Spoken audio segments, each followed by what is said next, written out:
नमस्कार, कविता किचनमध्ये तुमचं स्वागत आहे. आज आपण बनवूया शेंगुळे. चला मग. इथे मी 1 वाटी ज्वारीचं पीठ,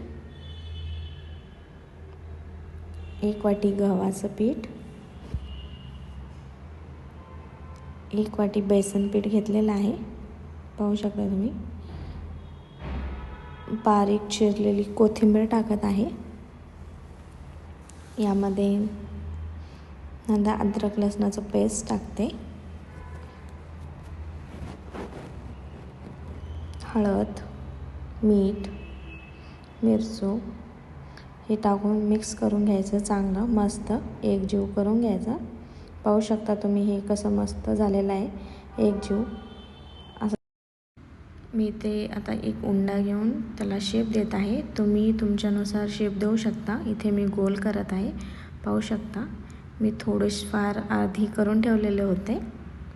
पाहू शकता तुम्ही झालेले आहेत. पहा,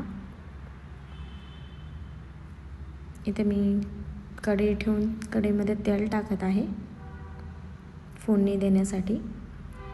यामध्ये मी कांदा टाकला आहे,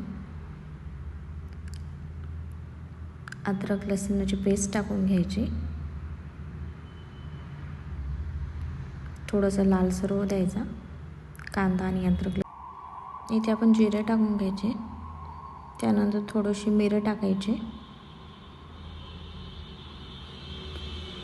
हे असे उडतात. नंतर कढीपत्ता टाकून घ्यायचा. हे पण थोडासा झाल्यावर टोमॅटो टाकून घ्यायचा. मस्त याला तळून घ्यायचं चांगलं. त्यानंतर मग यामध्ये लाल तिखट टाकून घ्यायचा, थोडीशी हळद, धने पावडर टाकायचा थोडंसं मस्तपैकी. त्यानंतर गरम मसाला टाकून घ्यायचा.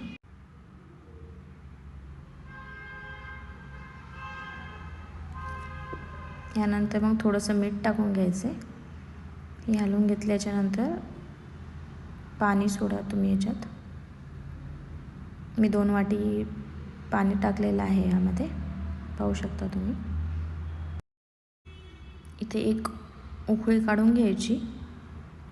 उकळी काढलेली आहे. पाहू शकता तुम्ही. यामध्ये जे आपण बनवलेले होते शेंगुळे ते सोडून टाकायचे पूर्ण, जेवढे बनवले तेवढे. ते पण चांगले मिक्स करून घ्यायचे. त्यावर गार्निशसाठी कोथिंबीर टाकून घ्यायची. पहा तुम्ही किती छान झालेलं आहे. इथे मी सर्व करत आहे आता एका प्लेटमध्ये. तुम्ही पाहू शकता. इथे आपली शेंगूची रेसिपी झालेली आहे. धन्यवाद.